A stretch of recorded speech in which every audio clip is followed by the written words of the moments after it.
Ladies and gentlemen, good day and welcome to Indian Energy Exchange Q3 FY26 results call hosted by Axis Capital Limited. As a reminder, all participant lines will be in the listen-only mode and there will be an opportunity for you to ask questions after the presentation concludes. Should you need assistance during the conference call, please signal an operator by pressing star then 0 on your touch-tone phone. Please note that this conference is being recorded. I now hand the conference over to Rohan Ghiwala from Axis Capital Limited. Thank you and over to you, sir. Thank you. Good evening, ladies and gentlemen. On behalf of Axis Capital, I am pleased to welcome you all for the IEX Q3 FY26 earnings conference call.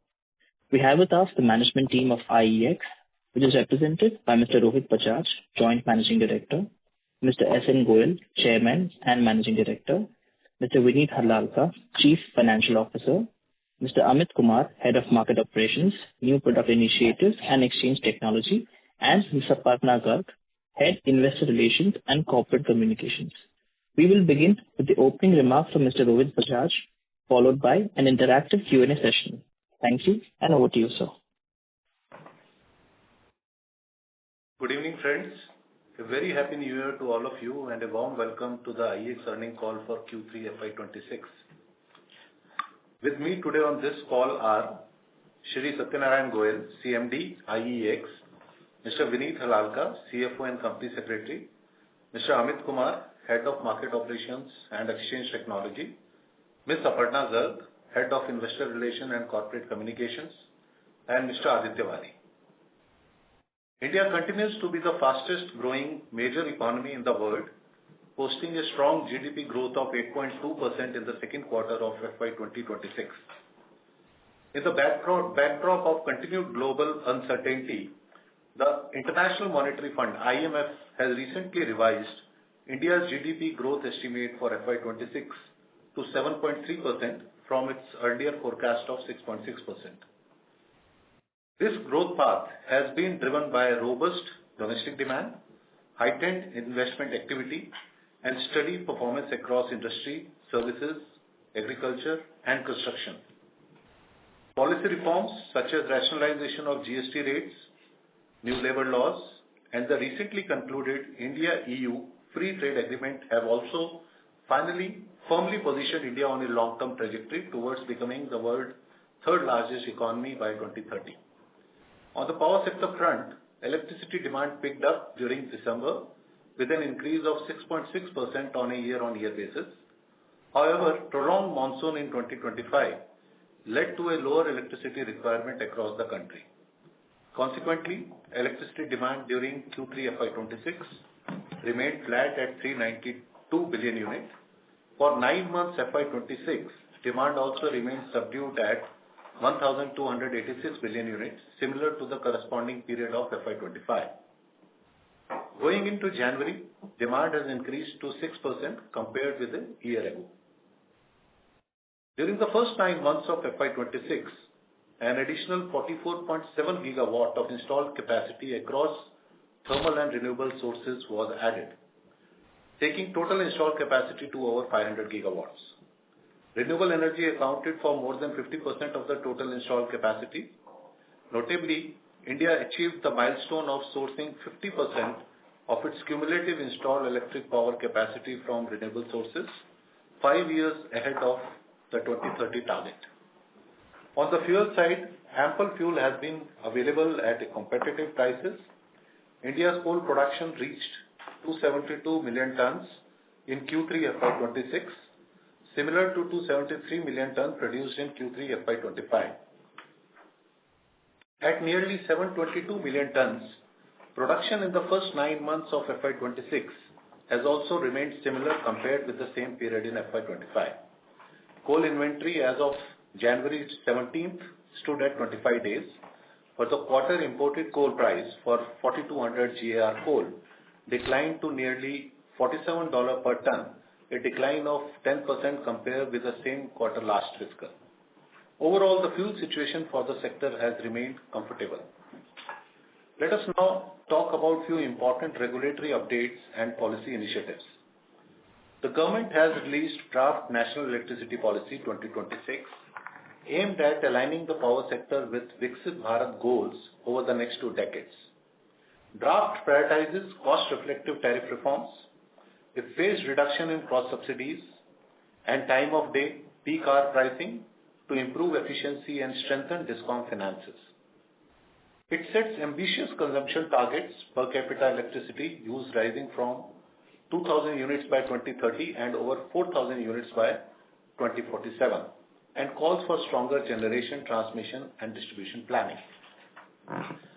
Key strategies span resource adequacy planning, cost-reflective tariffs with ATC loss reduction to single digit, RE expansion with storage, thermal, hydro, nuclear enhancements, etc. For deepening power markets, suitable policy and regulatory frameworks shall be established for generation capacity addition through market mechanisms such as bilateral contract settlements. Standardized contracts for collective transaction will be executed on power exchanges. Electricity from long-term PPAs may be encouraged to be routed through power exchanges or any other platform recognized by the Central Commission. Recently, key amendments were proposed to the Draft Electricity Amendment Bill 2025, wherein state electricity regulatory commissions have been specifically empowered to determine tariffs suo motu to ensure timely cost recovery and avoid delays. Cross-subsidies are to be progressively eliminated within 5 years for sectors such as manufacturing, railways, and metro operations. In a push for C&I and open access consumers, Discom may be exempted from their obligation of supplying to C&I user with more than 1 megawatt load. Also, Discoms would provide non-discriminatory open access to multiple distribution licensees on payment of wheeling charges. These proposals should open up Discom resources for supply, avoid tying up stranded power, and enhance competitiveness of the C&I segment. Draft provides renewable purchase obligation, RPO, not be less than central RPO trajectory, and proposes a specific penalty of 35 to 45 paisa per unit for RPO non-fulfillment. CRC issued final guidelines for virtual power purchase agreements, VPPAs, in December. These guidelines recognize power exchanges as authorized platforms for sale of electricity by RE generators under VPPA arrangements.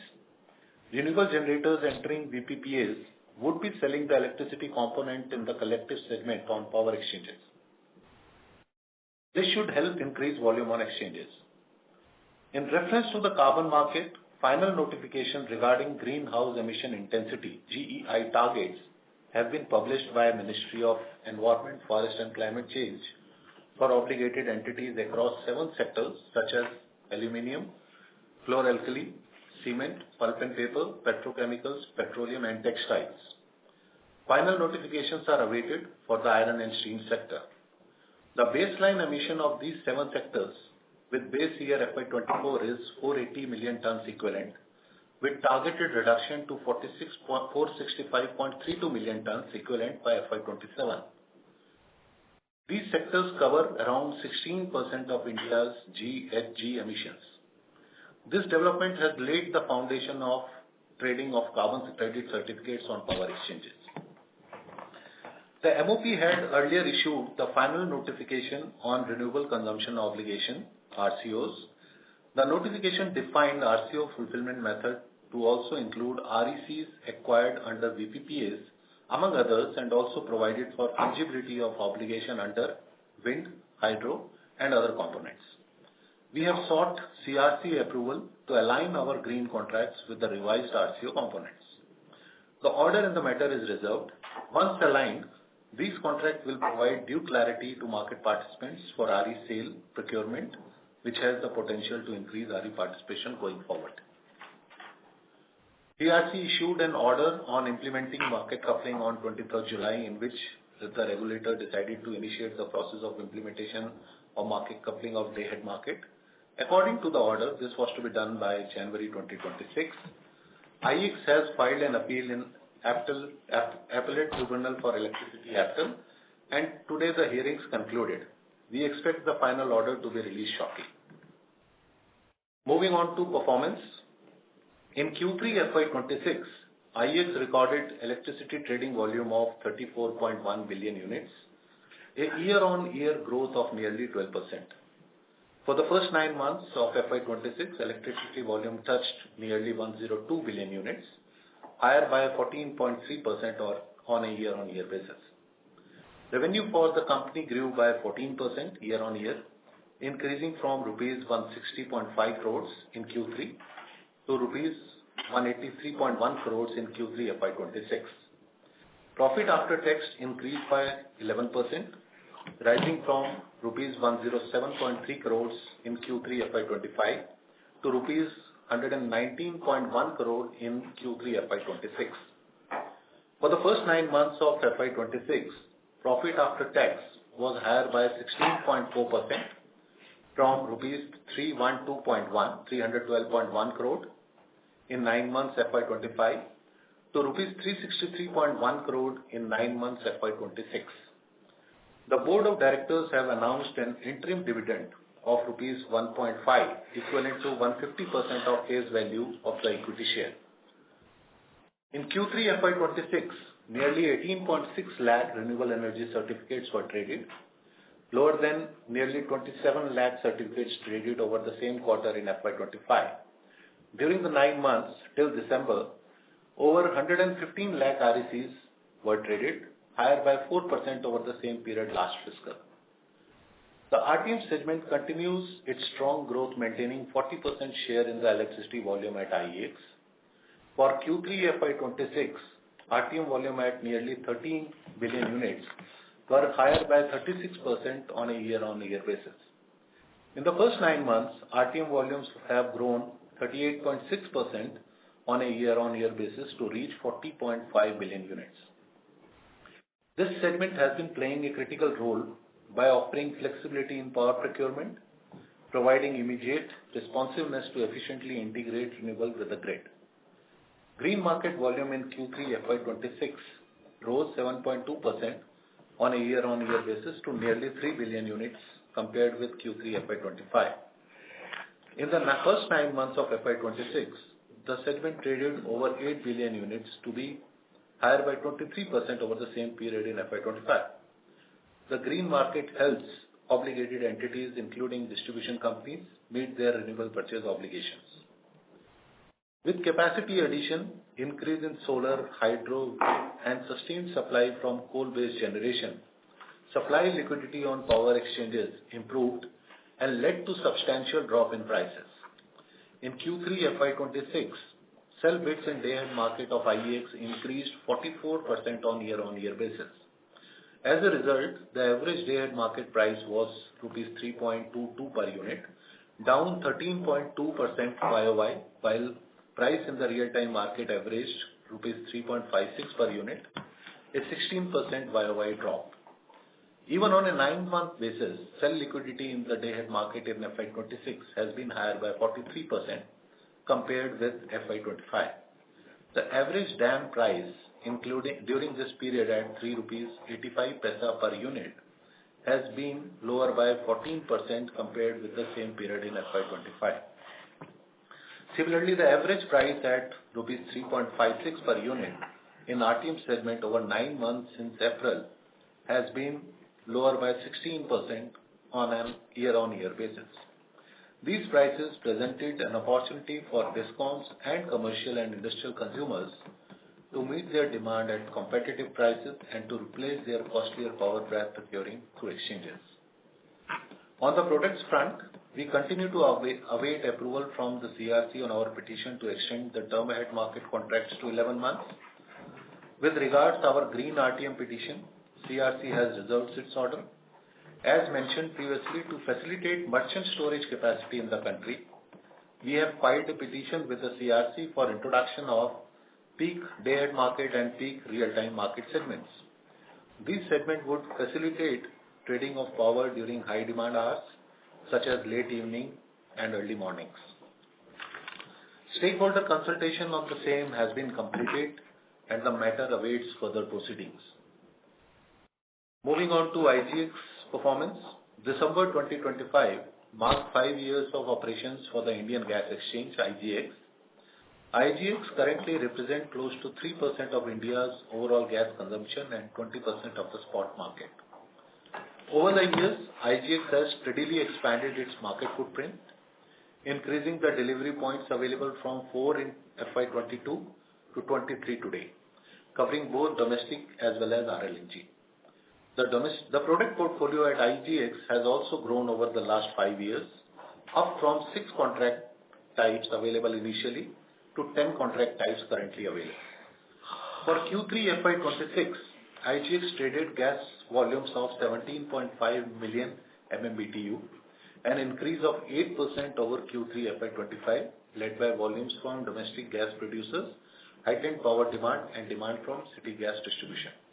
For the 9 months period, April to December in FY26, IGX traded gas volume of 58.2 million MMBTU, a growth of 46% on a year-on-year basis.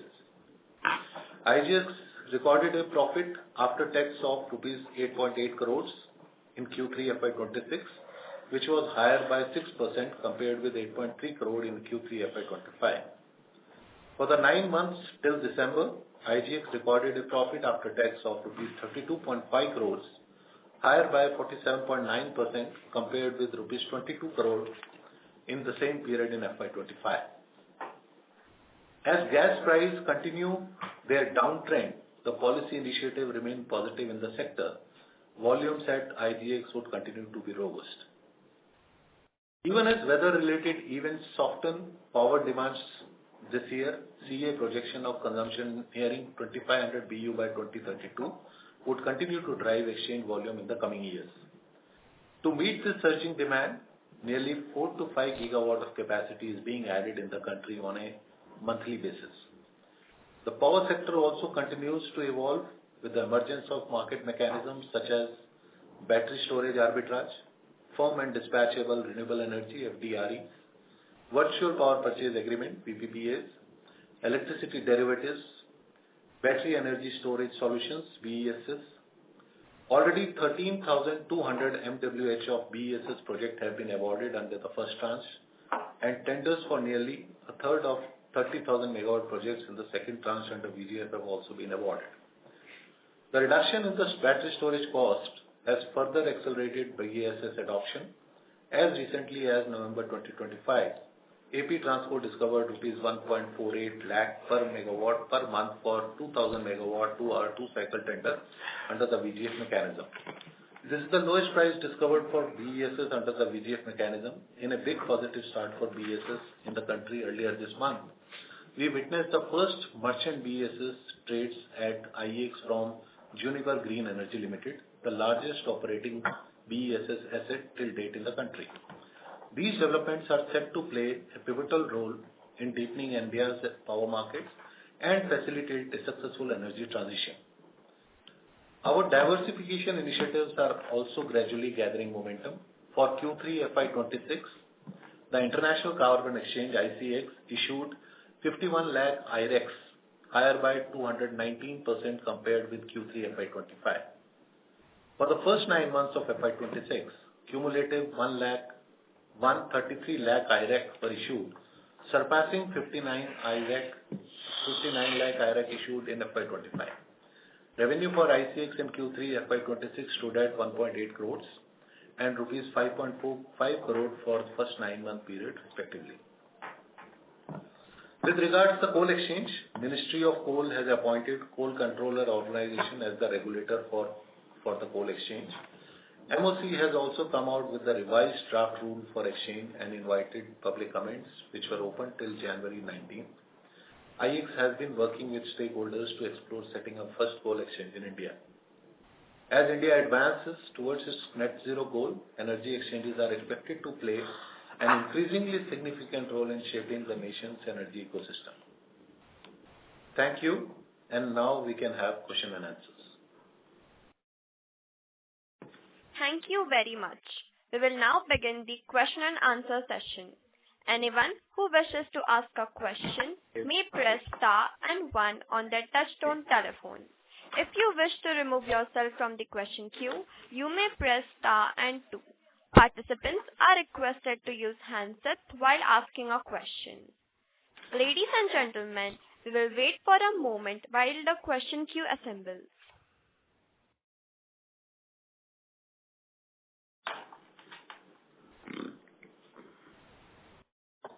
The first question is from the line of Preetam Jain from Avendus.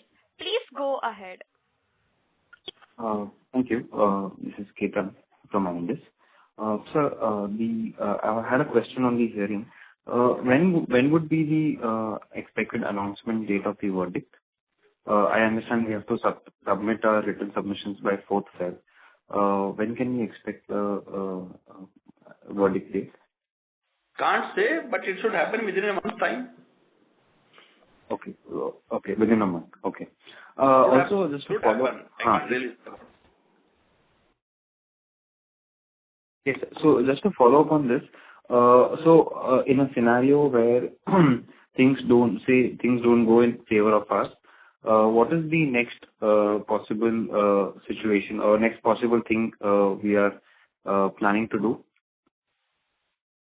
First of all, why are you saying that if things don't go in our favor? Things will definitely go in our favor.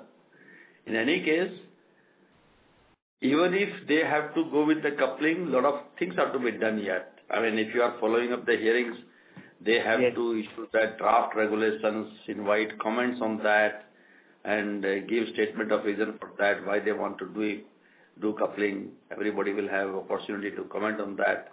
Then they will be allowed to issue final regulations, procedure to be finalized. I think a lot of work is to be done.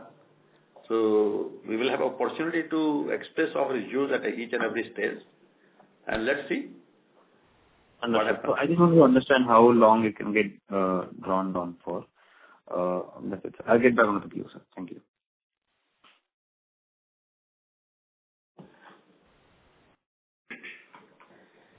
Thank you. The next question is from the line of Sumit Kishore from Axis Capital. Please go ahead. Good evening. My first question is in relation to the volume growth that we saw for electricity volumes on IEX in the month of December, where power demand growth improved. Your volume growth was about slightly under 3%. And, so I understand, the merchant price sort of firm up as the demand increases on the grid. But how even in Jan, the demand is not as good as December in terms of growth. But so how is the slowdown likely to remain? Let us say India's power demand grows 5-6% instead of 0 to 1% like it has been last few months. How would your power demand growth? How would your volumes be impacted in the electricity segment? See, in calendar year 25, the demand in the country was subdued mainly because of the weather reason. We had more than above monsoon, so because of the good monsoon, the agricultural load that crashed, and also because of the good weather, the air conditioning load was also low. So overall, the demand did not increase because of that. But otherwise, if you looked at the industrial production, there is an increase in that. And since the demand growth was not there, but the availability of power was there, we have enough capacity, we had enough coal to generate power, the rate in the lower than what it used to be. And because of the low rate, it provided opportunity to the distribution companies for optimizing their power procurement cost. So as a result of that, even though there was no demand increase in the country, we saw reasonably good volume growth. I think it was almost about 14%, 15% kind of volume growth in the first 9 months. And January month is also going strong with a volume growth of almost about 18-19%. Oh, January is 18-19%. Okay. Yeah. So, is there any correlation that if power demand actually firms up, like December volume growth was 3%. So I'm just wondering is there anything to read there? You cannot make any correlation on month-to-month basis.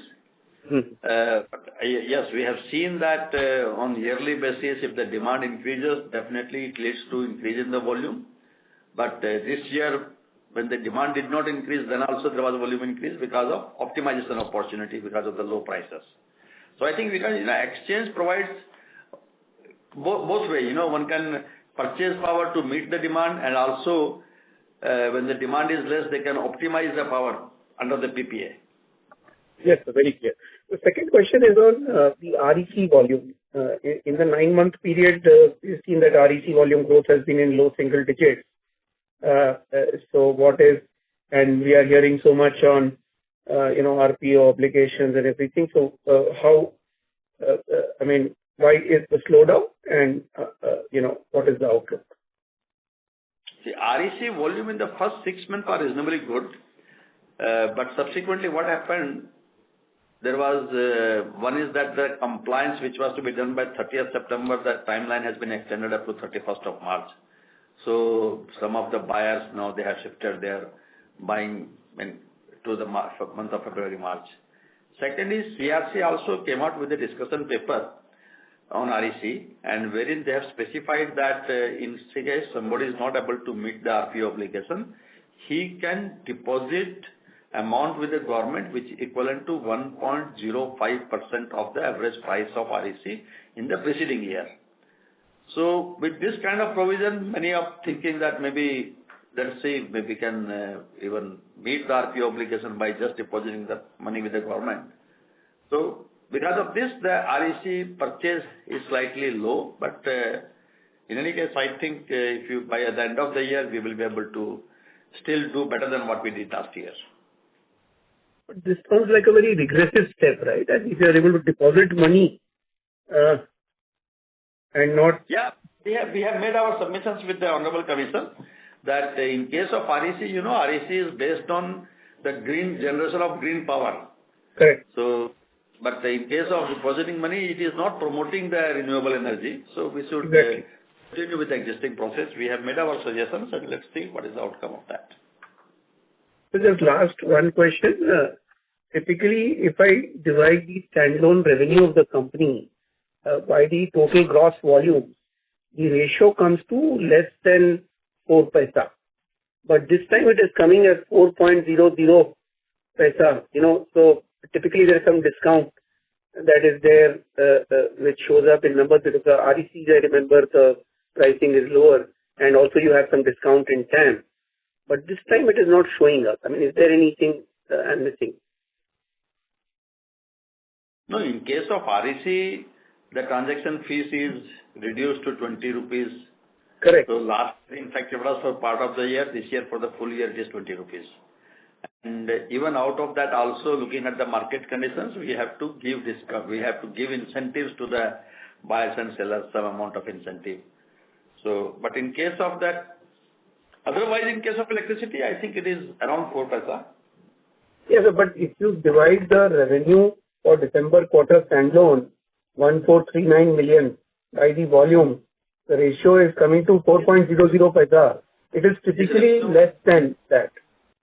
Revenue also includes annual fees by the members. Yeah. Okay. So it is in the past few quarters, it was always less than 4 paisa. So I was wondering if there is something else also this time.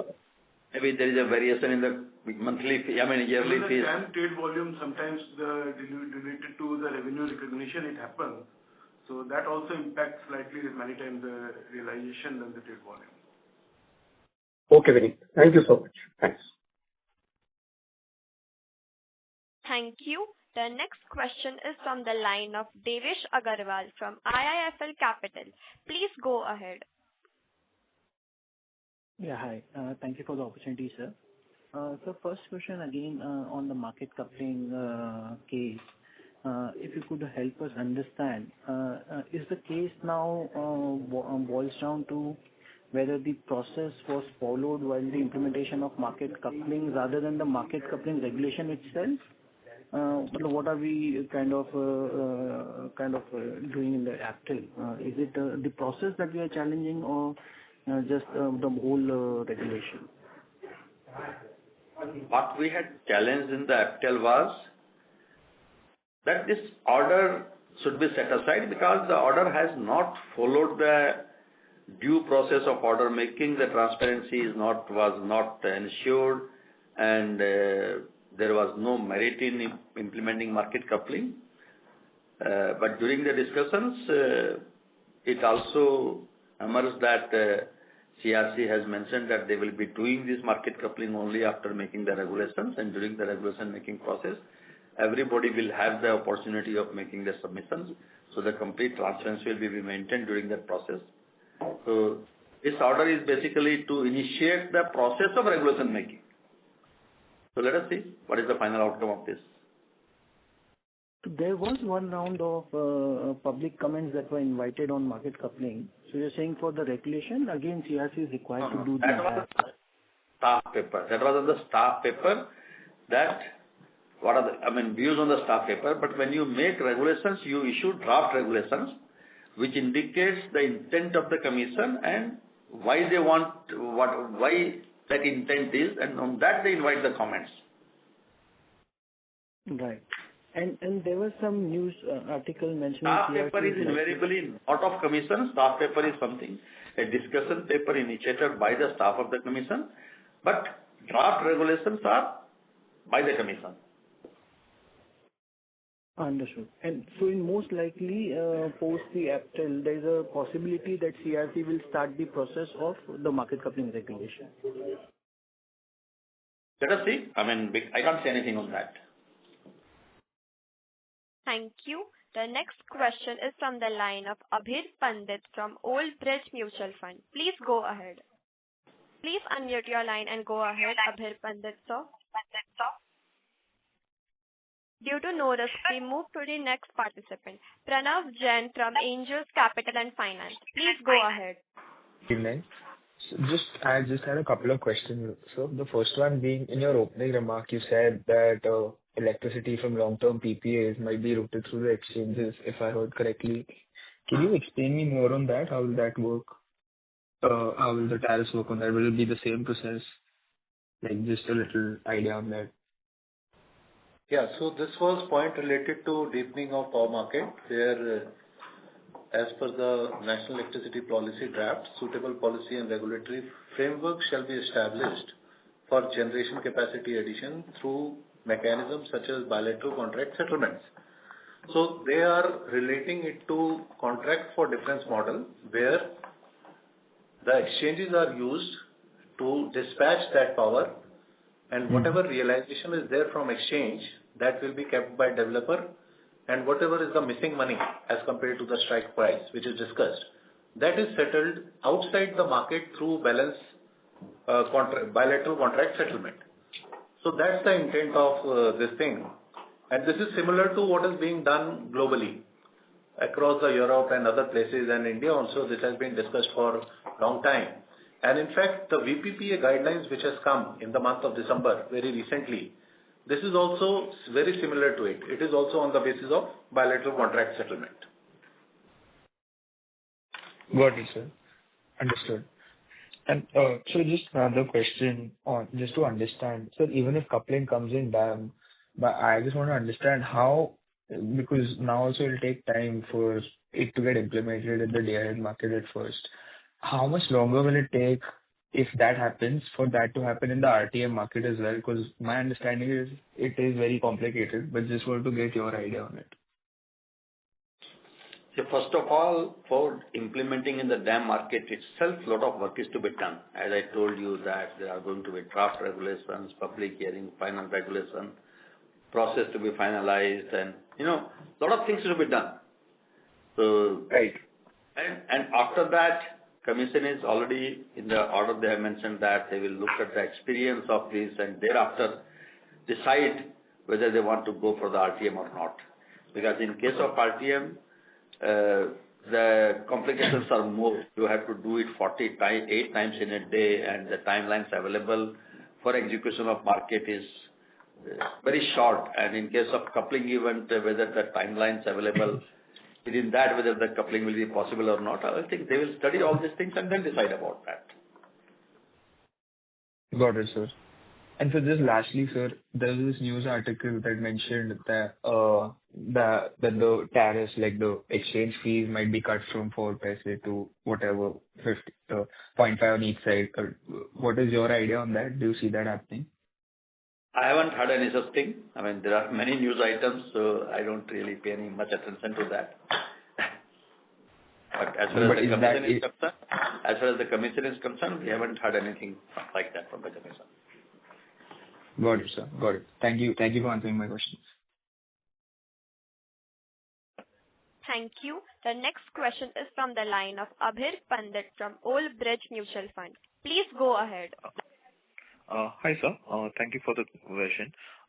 Sir, my query is first related to market coupling. Sir, assuming if market coupling happens and the round-robin fashion is adapted, is it necessary that the volumes will flow to a particular exchange for a particular period of time, or will it be open for all the exchanges at that period? How will it be? It will be open to all the 3 exchanges on everyday basis. Buyers and sellers can submit their bid in any of the exchange. Only thing is that bids of all 3 exchanges will be aggregated at one place for the purpose of price discovery. Okay. So basically, price discovery moves to Grid India from the exchange, which is currently where it is.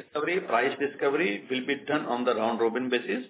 Maybe for 1 month, one exchange will do, for next month, another exchange will do, for the next third month, another exchange will do, and we'll keep on rotating between the exchanges on round robin manner. Okay, fine. Sir, my second question is, in the terms of new products that was shared at the start of the call, right? I mean, which has come based on the recent government paper. Sir, how do you see IEX ability to introduce those products and the acceptance or reception of those products by customers, and the timeline for the launch of these products?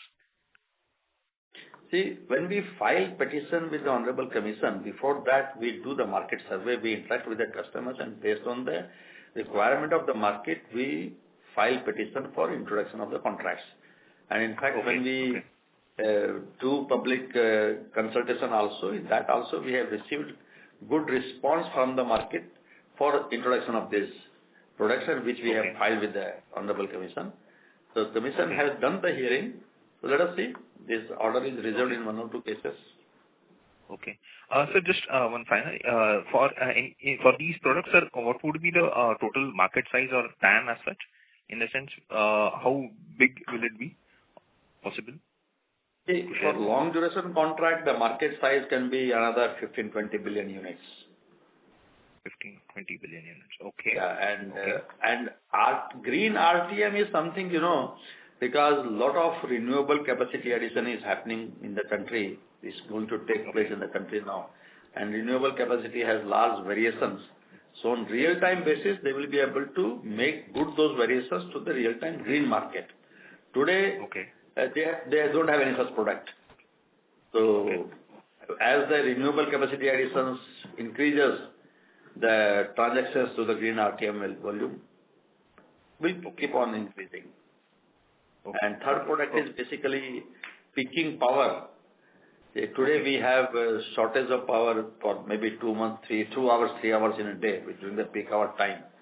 And generation capacities like battery storage or the pump storage or the gas-based plants, where the cost of generation is slightly higher, maybe they can participate in this market.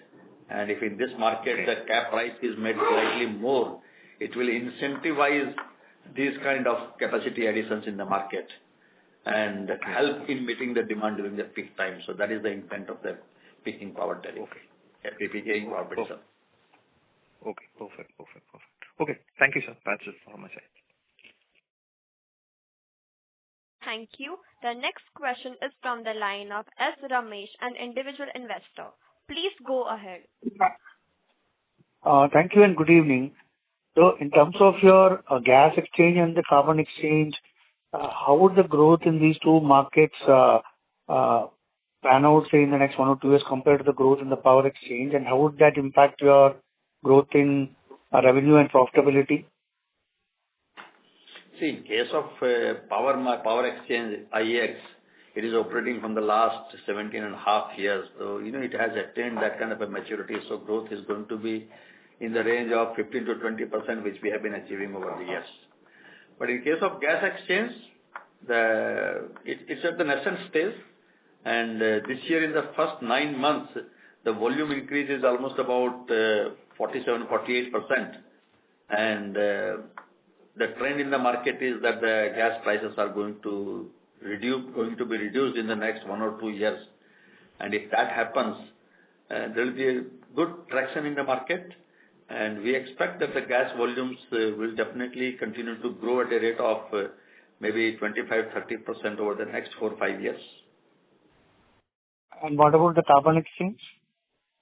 Carbon exchange, in fact, earlier we had idea of starting a voluntary carbon market, but Government of India under the CCTS scheme, they have decided to launch this mandatory and voluntary carbon market under the regulatory framework.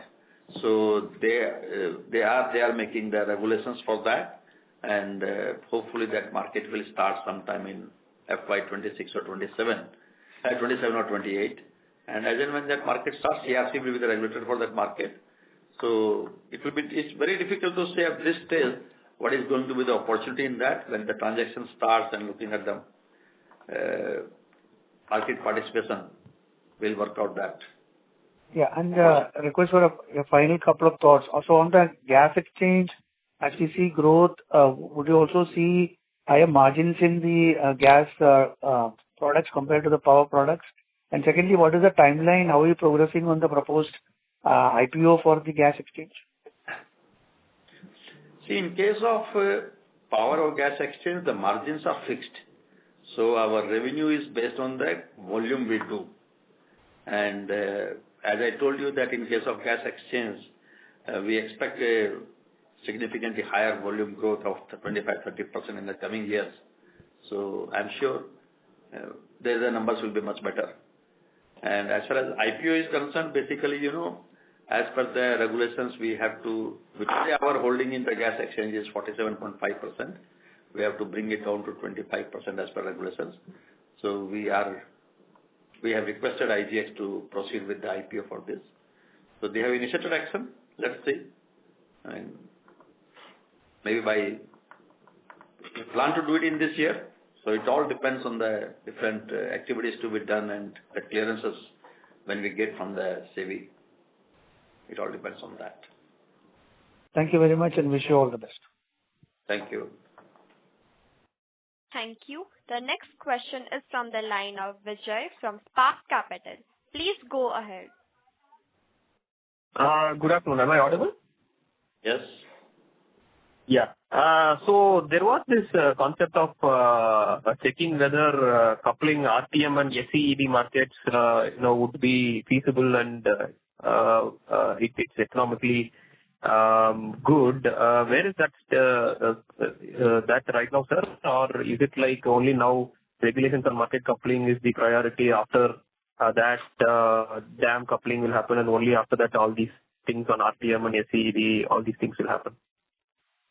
As far as RTM and SCED is concerned, I think CRC in their order has already mentioned that this will involve redesigning of a lot of regulations and process and other things. So they will look at this at a later stage. They have not made any mind on that. So at the moment they are talking about is the day-ahead market, and based on the experience of day-ahead market, they will think about RTM. They will take a view about RTM. Okay. And from what I understand, the regulations, public hearing, final regulations on market coupling and implementation would be next. Correct, sir? Yeah. And your voice is breaking. Sorry, I was just checking how long according to you. Can't say. It's a regulatory process and we really cannot say how much time it will take. Oh. Your voice is cracking, sir. There is some disturbance in the line. I'm not able to hear you. Is it better? Yes, it is better now. No, so I was just No. I think Vijay, your audio is not. Can you please work on your audio?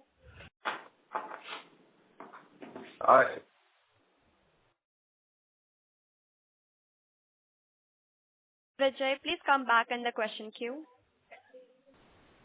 The next question is from the line of Vinay Nadkarni from Hathway Investments. Please go ahead.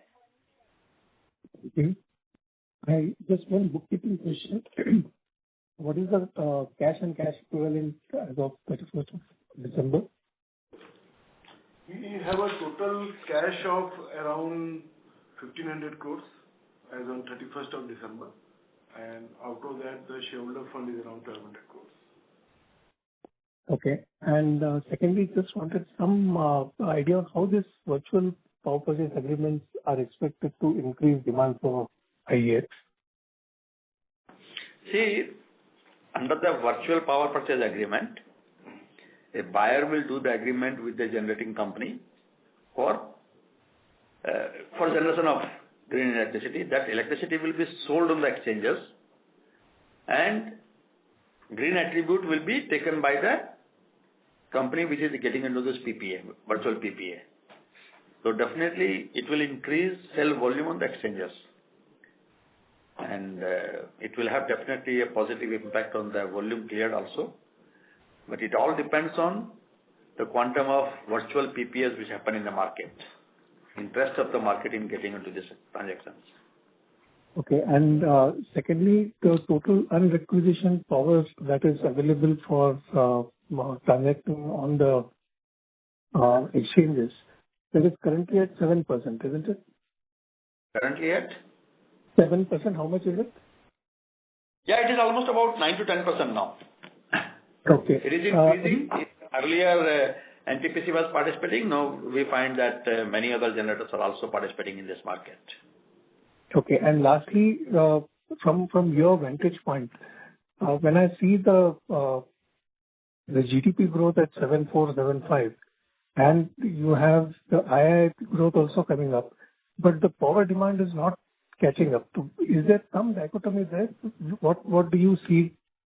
Why is it happening? As I told at the beginning of this conference also, that this year we had a very good monsoon, more than above monsoon, and because of good monsoon, the agricultural demand had crashed. In fact, even air conditioning load was also very low. As a result of that, the demand increase was not there. And but this year, if the demand, if the weather is normal, then definitely the demand increase is going to be not less than 5-6%.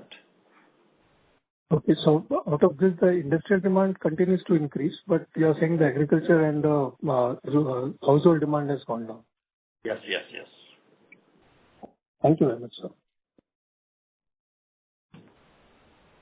Thank you. The next question is from the line of Sumit Kishore from Axis Capital. Please go ahead. Thanks for the follow-up. One question is, will the depth of and the liquidity of electricity exchanges be a constraint on the extent of VPPAs that can be introduced? As they are structured as contracts for differences. So, at the current moment, how much VPPA can you actually introduce, given the volumes exchanges handle? I think as of now, Rohit, maybe you can give some figure on that. Yeah. See, your point is related to how much buy is there. Let's say if we start to execute more and more VPPAs, then all this surplus generation will come to market as a sell. So what I understand is you want to ask how much buy is there and how much this sell can be absorbed in the market, right? Correct. So let's take the worst case, which is solar during the daytime, and VPPA doesn't mean only solar. It could be hybrid, it could be wind, it could be BESS, it could be anything. So even if we take example of solar, on an average during the daytime, there is 7,000, 8,000 megawatt of demand is always there. I'm talking about average. There are extreme days where it is high, there are days where it is low. So if we go by that logic, and VPPAs since they already have a agreement, there are already PPA is there, so they would be price takers, which means they would be putting the lowest price in their bids, right? The price point that they are placing for their sell. So by that logic, if I collate both by RTM as well as DAM, there is liquidity available to the extent of 10,000 megawatt. To that extent, there should not be any problem. And today this number stands much less than 1,000 megawatt. If I talk about how many VPPAs are today there and who are coming to exchange, this number is much less than 1,000 megawatt, which means there is a large window available for them to come to this market, and that will get absorbed. But Rohit, what we also see is that during the daytime, the cell availability is a lot higher than the buy, so the prices are depressed. So if you're just going to increase the more liquidity on the exchange in terms of seller, it will just crash the price, right? No, see, what is happening here is, during the daytime, because many of these thermal power plants are also back down, they are also participating on exchange. And there is very good quantum of URS power also coming in the market. Now, all these power is coming at a price point. None of these thermal generators are quoting less than 2.5 or 3 rupees, right? They are not going below that because that is their variable cost, coal cost. Yeah. Now, if let's say 1,000, 2,000, 3,000 megawatt of additional VPPA power will come, it will bring down the price, no doubt about it. But how much that would be, that is to be seen. So it's not that it will crash it left, right, center, and price would be come down to zero level or less than 1 rupee level. That will not happen. But yes, if there is more supply, then it will bring down the prices. In fact, in the day-ahead market, it is more of conventional power which is coming.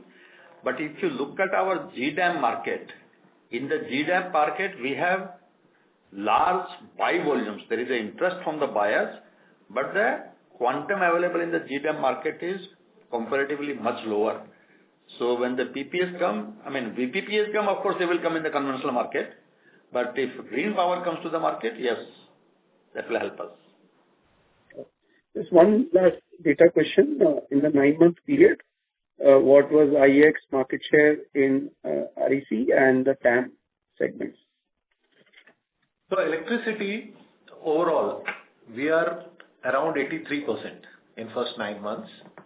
And REC is about 50%. I do not have exact number for REC available right away, but electricity is 83% for sure. REC about close to 50%. So TAM is what, 50%? TAM is, it varies between 45, 50. You have that? Just a minute. So TAM is generally below 50, but overall electricity is 83. Got it. We can reverse calculate also, assume 99% for RTM and TAM, and rest will be TAM. Yeah. And 83 number will help you arrive at the final. Thank you so much. Thank you. We take that as the last question, and now I hand the conference over to the management for the closing comments. Thank you, friends. I would like to thank each one of you for being part of today's call. Throughout the third quarter, we witnessed efforts from the government and regulators to establish a favorable policy and regulatory climate to develop the energy sector. We at IEX remain committed to contribute to the development of a sustainable and energy efficient future for India.